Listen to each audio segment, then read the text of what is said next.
चलिए good evening and good morning and स्वागत है आज के मेरे इस वीडियो में। और आज मैं आपको एक छोटा सा टॉपिक पढ़ाने आया हूँ जिसका नाम है एमनियोसेंटेसिस। एमनियोसेंटेसिस जो है ये रिप्रोडक्टिव हेल्थ यानी कि ह्यूमन रिप्रोडक्शन के बाद एक चैप्टर आता है, उसी के अंतर्गत ये छोटा सा टॉपिक मौजूद है। जानना ज़रूरी है क्योंकि इससे क्वेश्चंस आने की संभावना मतलब कि हमेशा आते ही हैं, तो यानी कि चांसेस बढ़ जाती है। तो एमनियोसेंटेसिस क्या होता है? एमनियोसेंटेसिस को सबसे पहले हमें जानना होगा। ये नहीं कि सिर्फ हम नाम जान लिए एमनियोसेंटेसिस क्या है, तो ऐसे नहीं होता है। पूरी अच्छी तरीके से इसे हमें पढ़ना होगा। सबसे पहले क्या है एमनियोसेंटेसिस? क्या है? It is a technique in which we identify disorder of foetus. मतलब क्या हुआ, पहले इसको गौर से सुनिए। हम एमनियोसेंटेसिस में क्या करते हैं, ये एक प्रकार का टेक्निक है जिसमें हम माँ के गर्भता में जो बच्चा पल रहा है यानी कि यूट्रस में जो बच्चा पल रहा है उस बच्चे का डिसऑर्डर हम जानते हैं। क्यों जानते हैं ये भी हमें पता लगाना होगा। इसलिए जानते हैं कि अगर वो बच्चा बॉर्न कर गया या दुनिया में आ गया तो उसे कोई दिक्कतों का सामना ना करना पड़े, इसलिए हम जो है उस डिसऑर्डर को जान लें और कुछ उसी वक्त एक्शन ले सकें। एमनियोसेंटेसिस कब परफॉर्म की जाती है इस बात को भी हमें जानना होगा। Amniocentesis perform in pregnant women of usually 34 year और मोर एज। मतलब कि इस बात को सबसे पहले एकदम आसान शब्दों में समझिए कि एमनियोसेंटेसिस जो है प्रेग्नेंट वुमेन में होता है। ये टेक्निक प्रेग्नेंट वुमेन में किया जा सकता है जिसकी उम्र 34 ईयर हो या तो उससे अधिक हो। समझ गए? अब हम आगे बढ़ते हैं। एक छोटा सा ये एनसीईआरटी का पॉइंट है, you have to learn this line, और जब भी आपको क्वेश्चन मिले you have to tick the correct answer. ये कब किया जाता है? एक और बात, done in 14 to 16 week of pregnancy, यानी कि 14 से 16 वीक के बीच में प्रेगनेंसी के दौरान इस प्रक्रिया यानी एमनियोसेंटेसिस टेक्निक को हम करते हैं। और इस मैं आपको एक डायग्राम दिखा रहा हूँ, ये डायग्राम को आप देख लीजिए। ये थोड़ा सा आपको थोड़ा सा याद रखने में मदद करेगा क्योंकि विजुअल मेमोरी हमारी ज़्यादा स्ट्रॉन्ग होती है। ब्रेन हमारा विजुअल चीज़ों को जल्दी कैप्चर करता है। ये साइंटिफिकली प्रूवन है और हमें मानना पड़ेगा, इसलिए मैं आपको समझाने पे ज़्यादा फोकस करूँगा। आपको याद भी करना है पर समझना भी है। एमनियोसेंटेसिस है, एमनियोसेंटेसिस हम पढ़ रहे हैं। ये एक निडिल है, ये एक जो है आपका निडिल है, needle inserted through tummy to take out amniotic fluid. मैं आगे बता रहा हूँ कैसे ये जो है हम एमनियोसेंटेसिस में क्या करते हैं। Amniotic fluid contains foetal cell. Amniotic fluid में जो है फीटल सेल पाया जाता है। अब चलिए मैं आपको पूरा एक तरह का मैकेनिज्म एक्सप्लेन कर देता हूँ कैसे हम एमनियोसेंटेसिस करते हैं।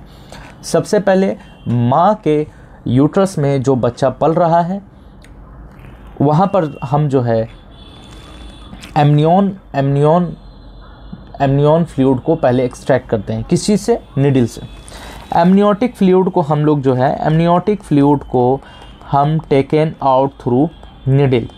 क्वेश्चन आ सकता है आपको कि एमनियोटिक फ्लूइड को हम किस चीज़ से एक्सट्रैक्ट करते हैं, तो निडल से एक्सट्रैक्ट करते हैं। इस फ्लूइड में क्या पाया जाता है? इस फ्लूइड में छोटे छोटे फीटल सेल्स, फीटल का मतलब हो गया बच्चे का जो है छोटा छोटा सेल्स पाया जाता है। वही हमें मदद करेगा आगे जाके आपको इस बात को याद। It contains foetal cell and proteins in amniotic fluid. अब हम क्या करेंगे, इस चीज़ का हम एनालिसिस करेंगे जेनेटिक डिसऑर्डर का, कि इस बच्चे में इस सेल्स में कुछ ऐसा गड़बड़ तो नहीं है। उसी हिसाब से हम जेनेटिक डिसऑर्डर को पता लगाते हैं। जेनेटिक डिसऑर्डर पता लगाने के बाद जो है हम फिर जो है आगे अगर हमें चाहिए अगर बच्चा तो कर सकते हैं, नहीं चाहिए तो अगर नहीं भी कर सकते। It's depend upon mother. तो फिर से आप एक मैकेनिज़्म को समझ लीजिए। एक माँ है, माँ के यूट्रस में एक बच्चा पल रहा है जिसको हम यहाँ पर फीटस बोल रहे हैं। फीटस में से हम क्या किए, फीटस जिस सैक में बंद है उसके अंदर एमनियन फ्लूइड पाया जाता है। नीडल से हमने क्या किया, एमनियन फ्लूइड को एक्सट्रैक्ट कर लिया। सबसे पहला काम ख़त्म हो गया। एमनियन फ्लूइड को जब हमने एक्सट्रैक्ट किया तो एमनियन फ्लूइड में हमने देखा छोटे छोटे छोटे छोटे सेल्स पाए गए। उस सेल्स को हमने क्या किया, एनालिसिस किया। एनालिसिस करने के बाद हमें अगर पता चला कि कोई जेनेटिक डिसऑर्डर है तो हम आगे एक्शन ले सकते हैं। अब एक क्वेश्चन हमेशा पीवाईक्यू में आते रहता है कि एमनियोसेंटेसिस टेक्निक से हम कौन कौन ऐसे जेनेटिक डिसऑर्डर का पता लगा सकते हैं। इसको याद रखना, समझने वाला चीज़ था वो पीछे था, अब आपको इस बात को याद रखना। सबसे पहला तो है जेनेटिक डिसऑर्डर जिसका नाम है डाउन सिंड्रोम। डाउन सिंड्रोम को आपको याद रखना है और बहुत ज़रूरी है। डाउन सिंड्रोम आप जो है molecular basis of inheritance chapter में भी पढ़ेंगे और principle inheritance of chapter genetics जब आएगी तो वहाँ पर भी आप पढ़ेंगे। फिलहाल अभी याद कर लीजिए, पहला डाउन सिंड्रोम हो गया। दूसरा आप क्या याद कीजिएगा, हेमोफीलिया। हेमोफीलिया में क्या होता है ये भी मैं बताता हूँ इसी वीडियो में। तीसरा आपका जो है sickle cell anaemia. Sickle cell anaemia को भी एमनियोसेंटेसिस टेक्निक से हम पता लगा सकते हैं। फोर्थ है हमारा सिस्टिक फाइब्रोसिस। सिस्टिक फाइब्रोसिस भी एक प्रकार का जेनेटिक डिसऑर्डर है जो कि आप एमनियोसेंटेसिस टेक्निक से पता लगा सकते हैं। और आपका फिफ्थ है, ये हमारे नीट के सिलेबस में फ़िलहाल तो नहीं है पर आप ऐसे एक्स्ट्रा पॉइंट्स के लिए आप इसे याद रख लेते हैं। मैं यहाँ पे मार्क कर देता हूँ, ये एक्स्ट्रा है 4। टॉय-सैक्स डिजीज़।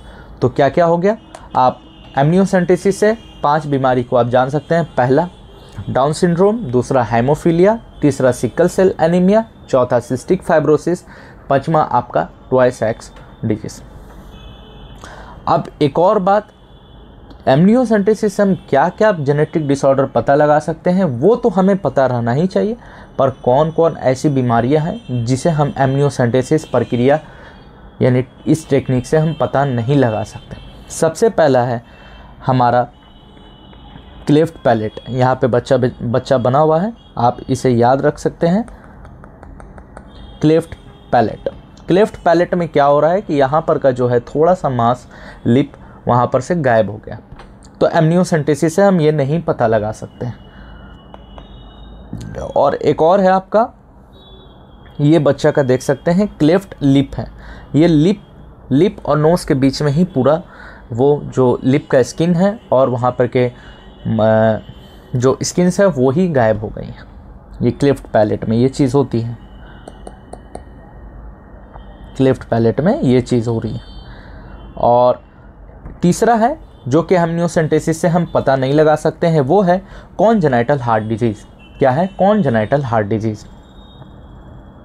यहाँ पर जो है छिद्र बन जाती है जिसे हम पता एमनियोसेंटेसिस से नहीं लगा सकते। अब एमनियोसेंटेसिस एक इतना अच्छा प्रक्रिया बन चुका था तो इसका तो कोई ना कोई मिसयूज़ होना ही था, क्योंकि अच्छे चीज़ का बुरा यूज़ भी लिया जाता है और इंसानों ने वो चीज़ किया। सबसे पहला मिसयूज़ क्या करने लगे ये लोग कि सेक्स डिटर्मिनेशन करने लगे, मतलब कि वो लड़का है कि लड़की है वो चीज़ पता लगाने लगे, जो कि मिसयूज़ होने लगा। जिसके वजह से क्या हुआ, इस टेक्निक के वजह से जो गर्ल्स मतलब कि फीमेल फीटस थी उनका पॉपुलेशन ज़्यादा बढ़ने लगा, जिसकी वजह से स्टेबिलिटी गड़बड़ हो गई। तो इस बात को याद रखिए, ये भी एक एनसीईआरटी का छोटा सा पॉइंट है, इस बात को भी याद रखिए। Sex determination for foetus legally ban किया गया था for sex determination of child. Sex determination को इलीगली बैन नहीं किया गया था, लीगली बैन किया गया था। इस बात को नीट में पूछा गया है, लीगली बैन किया गया था कि इलीगली, तो आप बोलिएगा लीगली बैन किया गया था। और सिंड्रोम के बारे में आपको अगर कन्फ्यूज़न हो रहा है तो सिंड्रोम क्या होता है मैं बता देता हूँ। ग्रुप ऑफ डिजीज़, बहुत सारी डिजीज़ का ग्रुप को हम सिंड्रोम कहते हैं। ये बात मुझे पहले बतानी चाहिए थे, पर अब अगर आप जान ले रहे हैं तो कोई दिक्कत नहीं, जान लीजिए।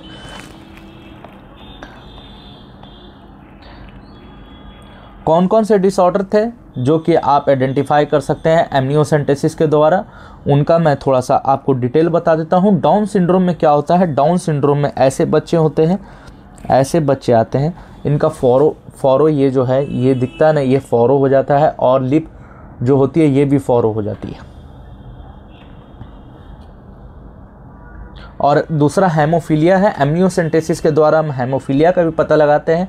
हेमोफीलिया का जो तोहफा है ये क्वीन एलिजाबेथ ने अपने बच्चों को गिफ्ट में दिया था।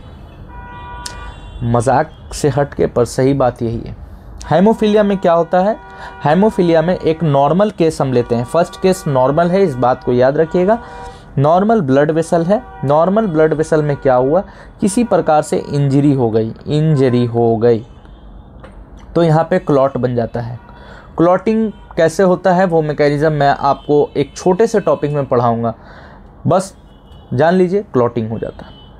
और हेमोफीलिया के केस में क्या होता है, नॉर्मल ब्लड वेसल है। ये सेकेंड जो मैं बता रहा हूँ ये नॉर्मल केस नहीं है, इसमें नॉर्मल ब्लड वेसल है, किसी प्रकार से इंजरी हो गई। इंजरी होने के बाद क्या हुआ, क्लॉट ही नहीं करेगा, ये बूंद बूंद बूंद यहाँ से निकलते जाएंगे। तो ये बहुत ख़तरनाक बीमारी है एक तरह से, डिसऑर्डर।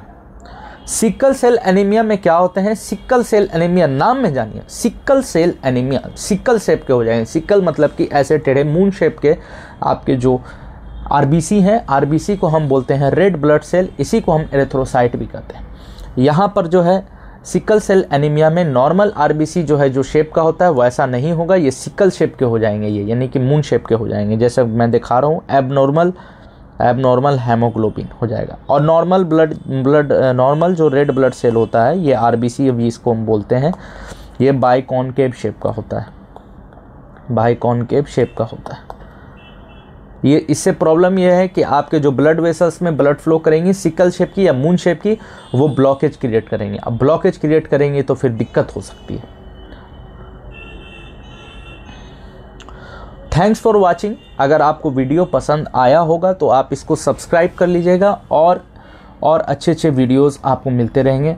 जैसे कि मैंने सोचा है कि आपको ब्लड क्लॉट पढ़ा दूं, क्योंकि वो थोड़ा इम्पॉर्टेंट है और समझ भी नहीं आता है, तो मैं वो पढ़ा दूंगा। डीपीपी के लिए आप मेरे टेलीग्राम को ज्वाइन कर लीजिएगा। कोई भी अगर डाउट आता है जूलॉजी में तो आप मुझसे पूछ सकते हैं टेलीग्राम पे। और एनसीईआरटी आप इस टॉपिक का रीड कर लीजिए, बेहतर रहेगा। इसके बाद तुरंत रीड कर लीजिए और इसके क्वेश्चंस भी आप लगा लीजिए, ताकि आपको आगे जाके कल होके कि आपको दिक्कत ना रहे। तो thanks, take care and bye.